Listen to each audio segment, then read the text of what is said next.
What is your vision for the graduate school and the student government? Oh, sure.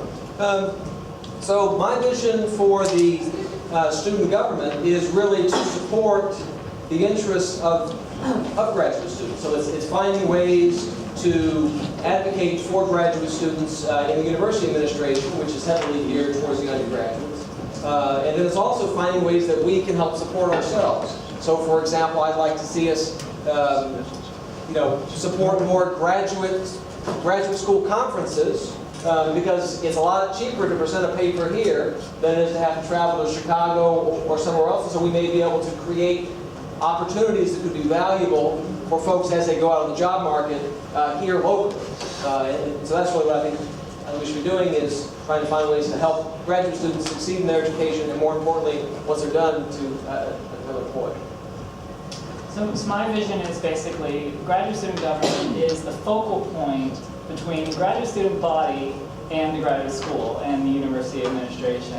And I really think we could do a whole lot more. We're already doing a lot, but we can do even more to solicit ideas from the student bodies, from every department, get everyone engaged, hear their ideas, hear what their needs are as graduate students, and take those to the people, directly to the people who can then enact that change. So taking it directly to the university administrators who have those responsibilities.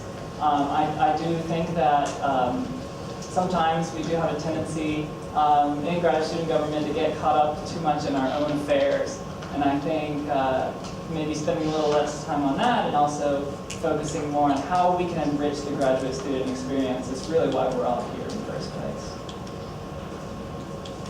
And our second question is, how will you make Senate more inclusive of all the graduate students?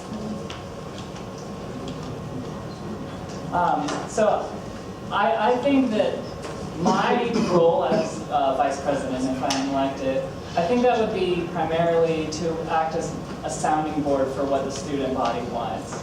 I have some ideas, and I am interested in seeing those implemented. But my goal is to listen, to have an open door policy. That's one of the things that I hope to accomplish. But really, just to change the culture of the Senate and the graduate student government more broadly, so that everyone not only is heard but feels heard. Because I think that's important too, to make sure that, okay, I responded to your email. That's good, but I want to make sure that, hey, I heard you, and here's what we're going to do about what you said. I want to make sure that we follow up on things. And what that will do is that will create a culture where where students want to give feedback and want to give input and want to get involved in graduate student government. And that's certainly already happening, and I certainly have a deep appreciation for everyone who's involved. But I think we can even bring in even more and do even more for the graduate student experience. I would say, first, in terms of how we improve inclusion here in the meetings themselves, again, this goes back to a point I made earlier, but we sort of have these rules that aren't written down on paper, and so it's very intimidating for people who haven't been involved in the Senate for 5 or 6 years to participate in the meetings, because you don't really know, well, what sort of motion do I need to make, what sort of objections can I make. And so I think, one, if we had better rules, it would help foster a climate where everyone feels comfortable in participating in what we do. Two, once we have the rules down on paper that are actually applied, that everyone can read, I think we also need to have better training about, well, what are we have this parliamentary procedure. How do you do stuff? Because again, I think that parliamentary language serves as a barrier for folks who want to participate here in the meetings to be able to participate.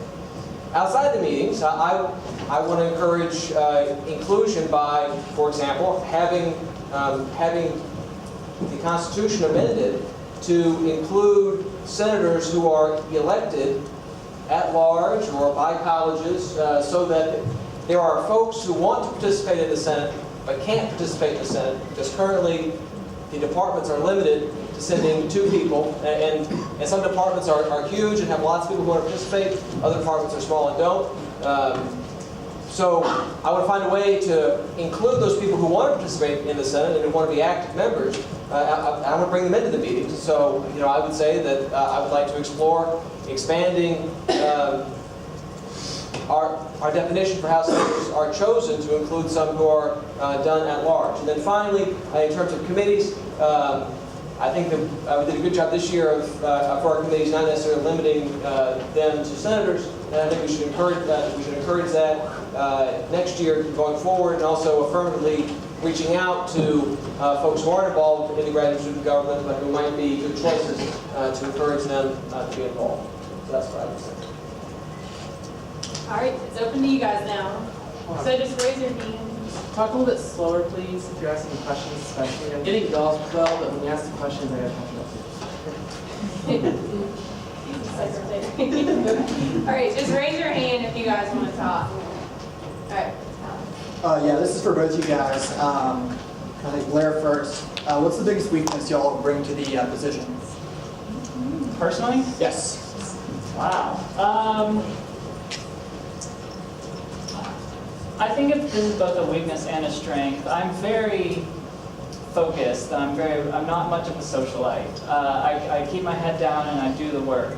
And while that's a bit of a weakness because I don't necessarily make as many connections all the time in terms of within the student body, I definitely have a passion to engage people who are involved, to make connections within the administration, within the faculty and staff. And it's something that, I'm continuing to do work on and do better all the time. I try to, leverage the connections that I already have to meet new people, to find new ways to further our interests as graduate students. If you ever go to a job interview and you're asked that, the answer is supposed to be, I don't want to work too hard. What I would say is, because I'm a lawyer, as you know, I'm very interested in procedure. And at several times over the past year, I know I've been a little bit of a fly in the Chardonnay by raising points of order because I think rules are important. And they're particularly important in bodies like this where we are doing other people's business. Because we are sent here from the departments and we're doing their business. And so I think it's very important that we all be on the same page and we do exactly what we say we're going to do, how we're going to do it. And so I know sometimes it's inconvenient to follow the rules, and it might take 2 meetings to accomplish something. Like last time we tried to amend the Constitution in 1 meeting rather than 2, but the Constitution says it's got to be done in 2 meetings, so that's what it should be done. And so I would say that could be, I will definitely enforce the rules. And if we don't like the rules, we can change them. That's the beauty of our system. But I will make sure that we dot our I's and we cross our T's. All right. All right, go. So my question is that we all grad students, we do research, and our biggest dream is to make Clemson a top research institution. And there are, some, for example, fees to be paid by us or professors who obviously would like to decrease that. And there are other issues where our interest and, say, financial interest of university are coming into direct confrontation. So, and for you guys, you would obviously fight for us, right? On the other hand, you're going to be fighting the entire system. Because it's a huge institution with a lot of different things going on. So how would you approach that problem? How would you negotiate? Would you go defensive, trying to prevent newbies from arriving, or you would go, say, offensive, trying to decrease the current fees? So how would you deal with that issue? I guess I would respond in a couple of ways. First, our culture of student governance here at Clemson is rather weak as compared to other schools. And so I think as we continue to try to enhance the graduate student government to become a more robust voice for students, I think that will help us in terms of dealing with the administration. But I don't think you necessarily have to view the administration as enemies. I think that everyone wants the same thing. And of course, whenever you're dealing with the bureaucracy, a big concern is whose budget is going to come out of it. So it's about money. But I think that we can align with the administration in that, for example, I think that we could easily do some fundraising from alumni targeted specifically for graduate students for things like PEGs and other funds that would be specifically used to help us do what we want to do. And so rather than always fighting the administration, it's a matter of, well, let's figure out how we can take the pie and make it bigger rather than trying to slice it smaller. And so that's what I would. Yeah, funding is a big problem, and there's always going to be some tension there, right? Because resources are scarce.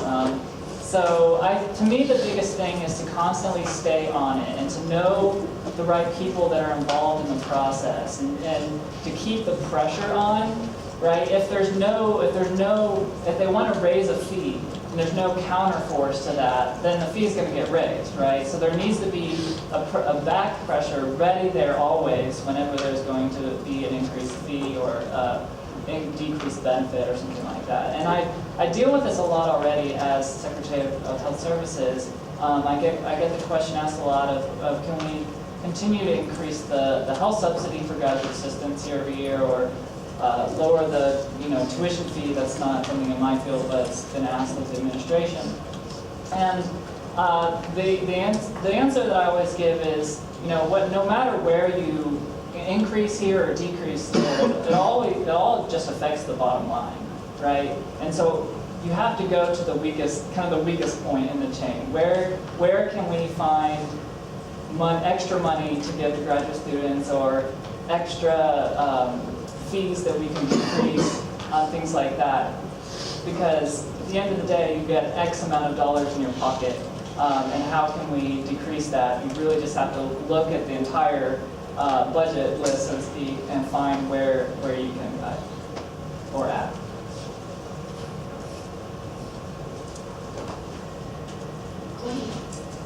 So what stage are you all at in your graduate studies? And so with that, what are the next biggest things coming up for you in the next year? Like with your graduate studies, and how do you feel like that's going to impact your ability to spend time in the position? Okay. So I've completed my coursework, and I'm currently just working on writing my dissertation proposal. And while that is, a very time-consuming thing, I've always been pretty good at managing my time. And I'm not like a big partier or anything like that. So I have plenty of time to spend in this position. So for me, as I said, I'm at the beginning of a very long graduate student journey. So I'll be taking my preliminary exams in April. Then I've got coursework, and then after that, it'll be getting ready for my book report, and writing my book report, but it'll be many years down the road. So I guess I'm at a spot in my own journey that this is a prime time to get involved in graduate student government in a more leadership role. So, if elected to be vice president, you're also going to be filling a manager position in which you will be dealing with all these moving pieces of overseeing several committees, communicating with the president, and also all the cabinet members. So can you speak on your leadership style and your communication style? Sure. So in terms of just leadership, I would note that before going into my PhD program, I did get a master's in public management from Indiana University, and I've actually managed employees in the workplace and managed very large litigation teams and large lawsuits. In terms of style, I think that it's important to, one, have an agenda, but then two, also make sure that you are listening to the folks who you're involved with, and so it's not a top-down approach, but it's more of a collaborative style of running an organization. Because you need to get buy-in from the folks who you're managing, or else whatever it is that you're going to do is going to be a disaster. And then finally, it's also having clear lines of communication and timely responding back to requests answering phone calls, returning emails, that sort of thing. So that's my style. So I currently work as a teaching assistant. I teach at our 200 level course in computer science right now, and I also work as a supervisor for the lab TA. So I do have some experience there managing TAs in that case. And I would say my style is generally be approachable. Don't be someone that just lays down the law, but is willing to listen, make sure I communicate with my subordinates, but also to make sure that they know that I'm open to hear their concerns and to hear, maybe they have a better idea of how things should be done, and I try and always solicit their ideas, solicit their advice as well. So it's more of a symbiotic relationship.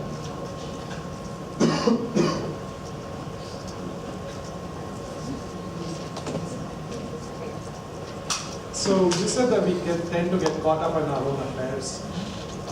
It's a loaded question. What are some things that you think we got caught up in, which weren't important, and what are things that you think that the student body wants in general that we ignored for some reason? Well, my opponent it talks a lot about changing the rules and coming up with ideas of electing at-large senators and things like that. And while I do think those are worthwhile ideas to consider, I really don't think it gets to the heart of the problem that we have here, which is mainly that just we need to hear graduate students' concerns and address them. And I don't necessarily think that things like democratic legitimacy are the major issue that we have right now. I think it's more of having a more inclusive culture. And in terms of the issues, I want to focus on things like providing more services, doing more activities. One of the things that I always advocate for in my current position is getting some sort of childcare on campus, and of course that's requires money, which is something we discussed earlier. But I want to see us focus on those sorts of issues, the meaningful things that impact our daily lives, rather than whether we elect senators from department level or at large. I think that as long as our needs are being met, I think that's what's most important. In response to that, I would say that if you are not elected to your position, but you're just appointed, you really don't have an incentive other than the kindness of your heart to go out and to listen to folks and see what they care about. If you do have to stand for election, like we do here, you have to build coalitions, you have to go out and understand what's going on. And so it's the very fact that you have to go run for office, either at the departmental level, at the school level, or at the university level, that forces you to go out and to listen to other groups, to go talk to folks outside your department, to talk to folks in your department whom you wouldn't normally talk to. And it's that process that allows you to hear what's going on. And so I think that the rule change is not just a matter of housekeeping. It's certainly democratic legitimacy, but there's a reason why why we do it that way in government, is so that you go out and you hear what's actually going on, what matters to people. And I think that when you bring those voices in, we can turn the Senate into a body that focuses on how to solve problems, rather than just spending time here where it's sort of an information dump for the university administration, and not so much of a conversation or a collaboration about how we can work together to do what we all want to do, which is to make Clemson a better school, because it's in our benefit, it improves our experience, and it improves our job prospects. So I guess that would be my response to that. All right, we'll have one last question.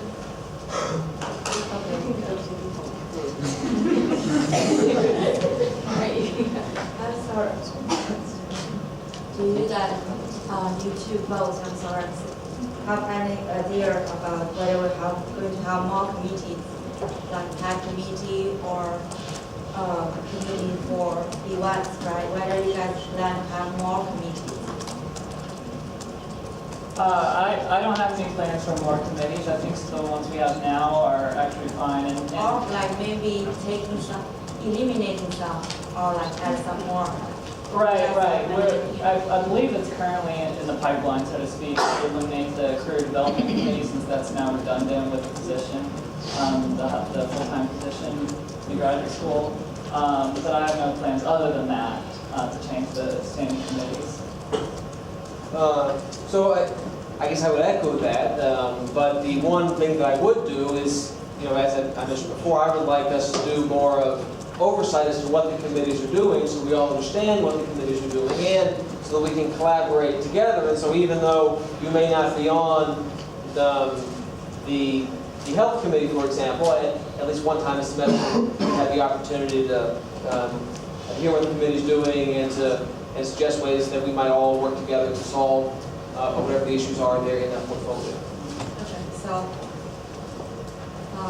I just want to say, since you all think it's very important to raise funds, right? Why we not have a fundraising committee, okay? Let them contact the Lumini or let them go outside campus, contact the industry people to give us money, and we can set up a committee. So I would say that that the development office is a group here on campus. So that's all they do for a living, is they go out and they mine alumni and corporate sponsors and that sort of thing. And so I don't know necessarily that you need a committee to duplicate what it is that they are already doing, but I think that we should work with the development office to make sure that they have a group that's going out and raising money specifically for us as graduate students, rather than having the money always go to the football team or something else. So that's what I would propose. Yeah, absolutely. And to speak to the broader point, I think that's that kind of idea that, as Vice President, I would love to have, a debate in Senate about hearing these ideas, even if you don't want to necessarily propose legislation about right away. It's something that, I would love to talk to you about, maybe bring it to the floor for discussion, and then go from there. I think we can try to either make more committee or eliminate some to make them more organized, specific people doing specific work and make it done faster. All right, you'll be our last. My question is primarily based on the presentation that you did last Senate meeting. In that you were telling reducing the size of the Senate to make it more efficient. But I would say it's better to have more number of parties. I really appreciate the idea of elections in all the departments, but reducing the size of Senate means reducing the representation. And I personally don't think that it's the best way to have the students represented here. So what I would say is that thankfully for everyone, this is not a dictatorship. And so any sort of changes to the Constitution as you saw tonight require a supermajority of the senators to approve the changes. And so it's certainly my opinion that I think that if we reduce the size, that it might help us do things like, for example, if we had a smaller body, we could, rather than making the Greenville folks always come to us, we could have a meeting over in Greenville. But if you got 120 folks, it's very hard to move 120 folks over to Greenville. But if you have a smaller number, it might be possible to have one meeting over there. Several times during this past semester, we had bills where the debate was not finished. There were senators who still had questions, but they weren't entitled to speak because we had just gone on too long. And that's really a function of how large the group is, and everyone didn't know that as soon as someone moves the motion to a vote, that stops debate. So if you have a smaller group, I think it does help encourage a more thoughtful debate. So it's a difference in the quality of a conversation at a large party or at a four-person dinner table, right? And so you can sort of talk about things more and really listen to everyone if you've got a smaller number. But at the same time, you don't want to be so small that it's an oligarchy. So it's a fine line, and I recognize that reasonable minds can differ. But my own preference would be to have us be a little bit of a leaner body and one's more energetic and efficient. Yeah, I'll just briefly respond to that, if that's all right. I disagree. I don't think having a smaller body increases participation. I am a firm believer that everyone in the Senate currently is here because they want to be here, and I would appreciate and value that commitment. I would increase participation, not with the stick, but with the carrot, by making Senate meetings more engaging and more efficient and a better use of your time, but more than it already is. And so, if there's a real groundswell of change for a fundamental change in how the Senate operates, then we can consider it. But I don't necessarily agree with just a handful of senators coming and trying to impose changes on the entire body. All right, thank you guys very much.